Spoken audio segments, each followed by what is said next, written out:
where 5 years after the abrogation of Article 370 in the valley, security has been beefed up in Srinagar, Akhnoor and other parts of Jammu and Kashmir on the occasion of the 5th anniversary of the abrogation of Article 370.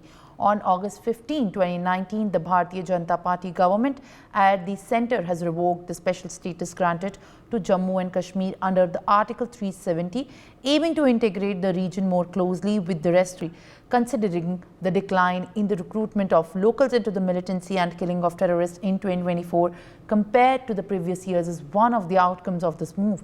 Now, the valley has also seen a significant decrease in the incidents of stone pelting and the striking calls by separatists and violent street protesters to celebrate the 5th anniversary of Article 370 abrogation. The Jammu and Kashmir unit of BJP will hold a Ek Mahotsav rally today. In contrast, the opposition parties, including the Congress and the People Democratic Party, criticized the BJP for organizing the celebration on this occasion and termed it as a black day in India's history. Well, now viewers, let's begin with understanding how essentially the security, when we talk about the state of Jammu and Kashmir and the abrogation of Article 370, has improved so far in the entire 5-year history of Valley. Now, moving on, see, from 2015 to 2019, that's the 4th year, there were 330% reduction in the personnel that have been martyred so far. There has been 330% record in reduction of the personnel who have been martyred in the valley. Now, when we move on to explain what happens further in other areas, after the 2015 to 2019, there was 330% reduction that reduced to 119 viewers. Now, when we go further with how it happened in the encounters in the valley, because the valley has been sufficiently engrossed with a lot of increased attacks ever since, and the main aim of the Article 370 was to essentially also get the safety in hands, and from 2015 to 2019 was 513, and then the encounters have increased from 2020 to 2024. After the abrogation of Article 370, the encounters has been increased, and when now we talk about the terrorist incidents, these are all the different areas, and when we talk about the CV or the structure of the abrogation of Article 370 in the past 5 years, from 2015 to 2019, there were 612 on record. And when we talk about 2020 to 2024, the 624, there we see the terrorist incidents have increased in the past 5 years. Now, civilian casualties, there were a lot of civilian casualties. That's a big number, 2056 civilian casualties, and 2020 to 2024, 348. So that's a huge number when we talk about the impact of the Article 370 abrogation. The key development projects that have been given perspective at this point of time after the abrogation is the road construction. Now, 12 roads have been constructed and upgraded in so far 5-year period of time when the Article 370 was abrogated, and the total amount was the 2049 crore, which has been strengthening, which has been allocated to strengthen the infra of the roads. Now, when we move on over the development projects, apart from the road construction, this was the tunnel built. Ever since the abrogation of Article 370, emphasis has been on to develop the infra, to also give a boost to the connectivity and the tourism as well. When we talk about the tunnels, the government has planned to build 19 tunnels. It is only after the abrogation that such development projects and the welfare schemes have been put in perspective, viewers. Now, the National Highway Authorities has also begun the work over the 4,000 crore rupees project, which is the Asia's longest tunnel, the Zojila tunnel, that will be completed by 2028. When we move ahead with the tunnels and the road projects, there are other key developments that will be taking place, which include the helipads and the hangars. The budget of this entire project is considering to be of the net worth of over 7,000 rupees. Now, moving on, the airport development is another key crucial sector, where the airport terminal, the new terminal will be building at the Jammu airport, which is again going to strengthen the tourism sector when we talk about the valley, and the and the airport strength is going to be accommodating 20,000 passengers at once. So hence a big boost when we talk about how the valley is progressing and developing. Now, apart from that, for the civilians living in the valley who have always been in the cusp of receiving the infiltration bid and also the attacks, hospitals are a crucial dominator. Now, 5 Ayush hospitals from the centre's perspective will be made functional after the abrogation. These are the top key projects that we keep in mind. Apart from the road and infra, hospitals are a big game changer whenever we talk about in Valley. PM Modi has led the foundation stone for 13 crore set up for the hospitals. Now, power transmission lines by the centre has approved 713 kilometers of power transmission lines across the valley. This is the kind of way where the connectivity in electricity will be strengthened. When we talk about the 713 network of the power transmission lines across the valley, it is going to only boost and connect regions which are not so connected well. And then there are solar panel projects where the budget of 62.5 billion has been allocated for the solar power projects in the valley, where 10 million rooftop solar installations will be made functional by the year 2026 to 2027. There we have the mission to develop and boost the infrastructure in the valley. Apart from that, we have hydro projects in the valley. When we understand, apart from the tunnel and the solar projects, then the hydro project, which is a big boost for the economy in the valley. 5 hydro power projects will be made functional and completed by the end of this year itself. Smart classrooms are another game changer for boosting the education in the valley, where a lot of students and in the early childhood years drop out because of the incidents of terrorist activities, where 200 smart classrooms are going to build the future vision for the students studying in the valley. Over 110 smart classrooms will have been issued. Now, the tenders for these 110 smart classrooms for being installed in the schools has already been issued, and then there are 200 smart classrooms which will be now in the vision for the projects going further. Apart from the solar and hydro projects, focus on hospitals and classrooms is also another big important factor. When we talk about the waste management in the valley, the key development projects include the solid waste management in Anantnag, which also is highly affected by the increased terror activities. The 21 solid waste management facilities have already been established. It's across districts of the valley, viewers. When we talk about the massively and sensitively affected areas, key projects are being set up in each district, minding the need and the requirement of that district and how it can boost the economy going further. About and when it will be, as and when it moves on. Now, let's also go on to tracking more developments when we talk about the state of Jammu and Kashmir, and when we speak about the abrogation of Article 370. Well, joining me on the broadcast is Kashmiri activist, a renowned one, Amit Raina, on the broadcast. And we'll continue to track more details, but also at this moment we have my colleague Ajay Jandial joining us on the broadcast. Ajay, what we understand so far is that the key development projects in the valley have only strengthened the way infra and welfare schemes in the valley will be pushing the narrative of Viksit Bharat as well. But one thing was required to the BJP when they have came to the power and they have abrogated 370 and the 35A from the Jammu and Kashmir. Their major challenge for them was to satisfy the people of the Jammu and Kashmir. And how they basically wanted to satisfy, they wanted to show the people that how things can develop in the Jammu and Kashmir, because that is the difference what they wanted to show the people. Because earlier, BJP was continuously, when they were in the opposition, they were saying that in Jammu and Kashmir is basically underdeveloped area. There is no tourism, there is no facilities, there is a lack of, in the power sector, there is a lack of infrastructure, structure and other things. So that's why they have started working on it, and definitely it was required as well, because they know that if things have to be changed in Jammu and Kashmir to get votes from the people, then they have to develop the Jammu and Kashmir differently, so that they can claim, they can show the people that is what we can do in Jammu and Kashmir, and that is what has happened. You can see that a number of power projects which has started in the Jammu and Kashmir, that is, all-time high. We can say, if you talk about the road and infrastructure, expressways, construction work is going on. Roads were widened, tunnels, especially basically Jammu and Kashmir is a hilly terrain. So tunnels infrastructure was has been made, and many construction work is going on.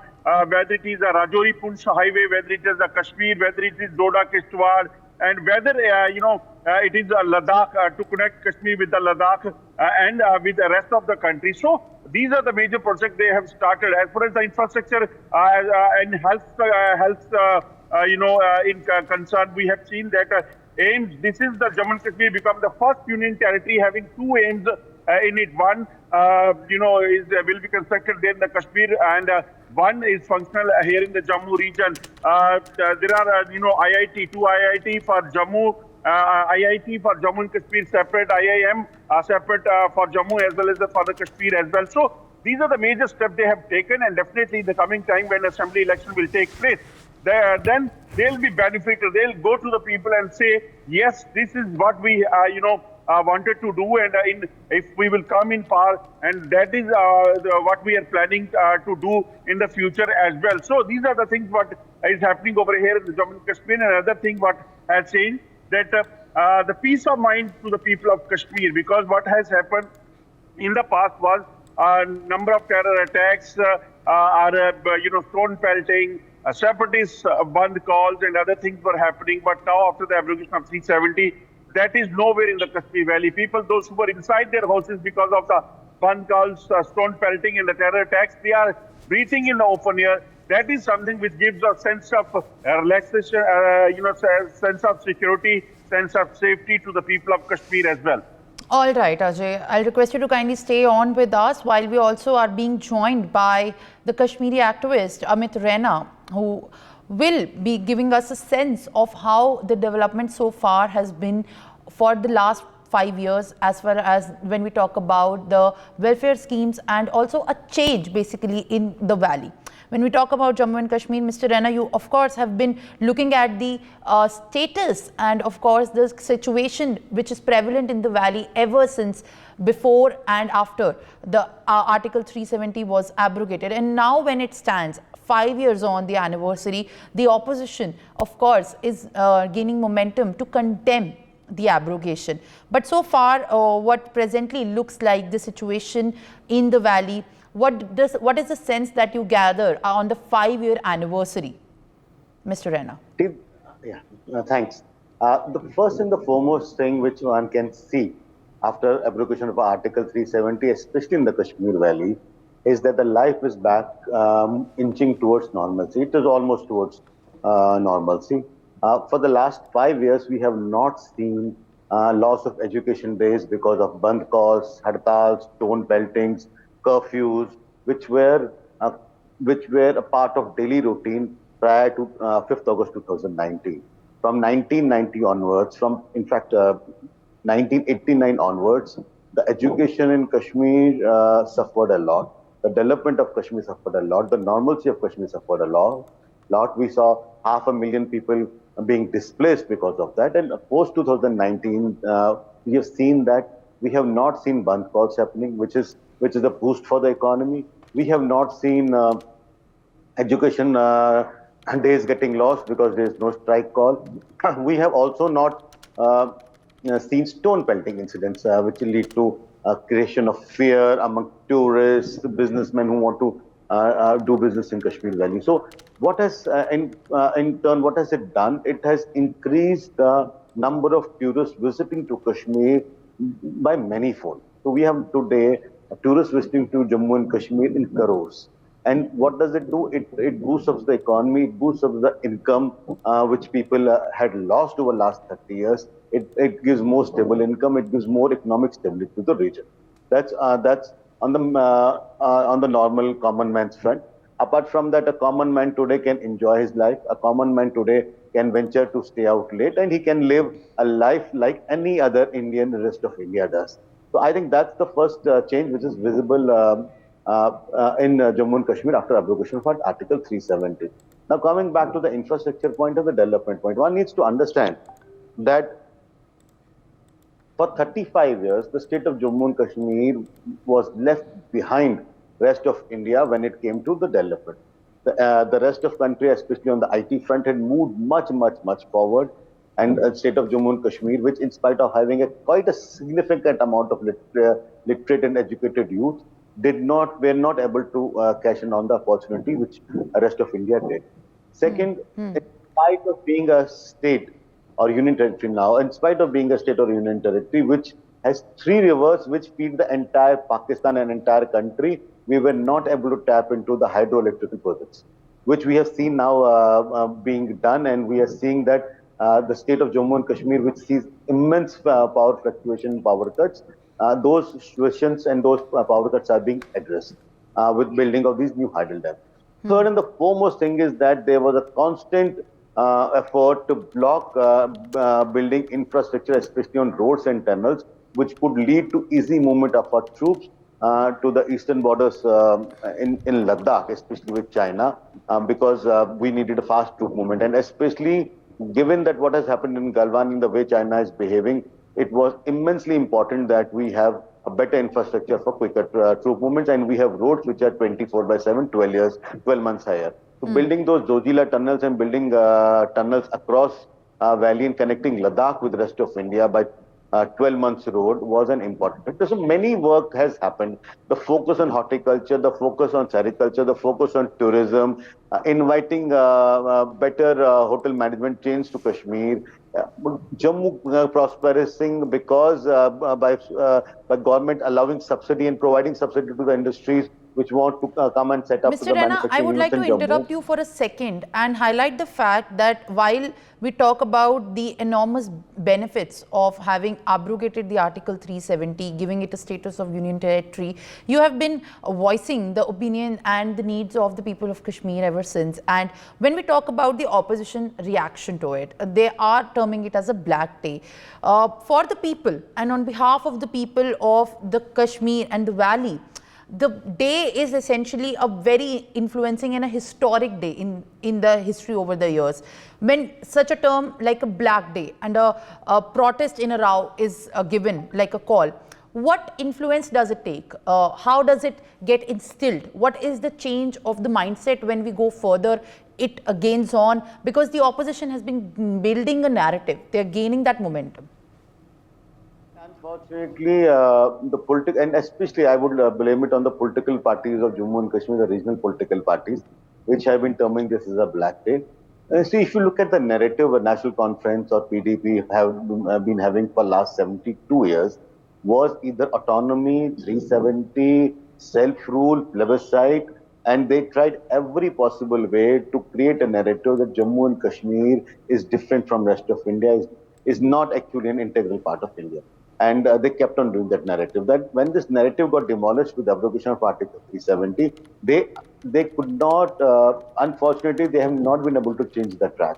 And they continue to rant the same narrative in spite of people quite welcoming the abrogation of Article 370.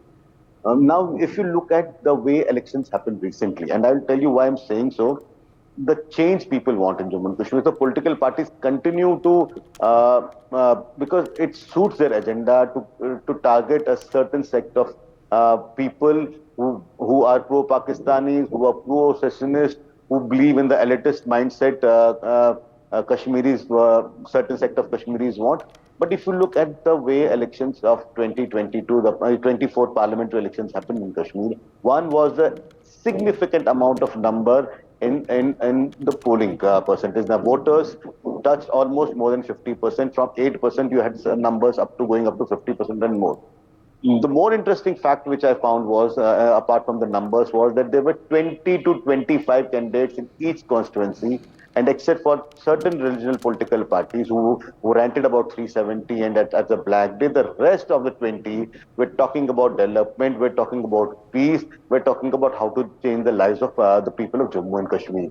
And that is the change I am seeing in the people now, that they're willing to get up and say, if you are not going to deliver the numbers, if you're not going to deliver what I want, I am willing to stand up and make that effort. I may win, I may lose is secondary, but I am willing to stand up and make that effort. And that is what I see positive coming out of abrogation of Article 370. And I'm very sure that in the ensuing assembly elections, you will continue to see people who will now join and will speak a language which is beyond Article 370, which is beyond Article 35A, which is about development, which is about peace, which is about education, which is about better infrastructure, both in health and roads. All right, Mr. Raina, I'll request you to kindly stay on with us while we also have a renowned historian, Utpal Kaul, joining us on the broadcast.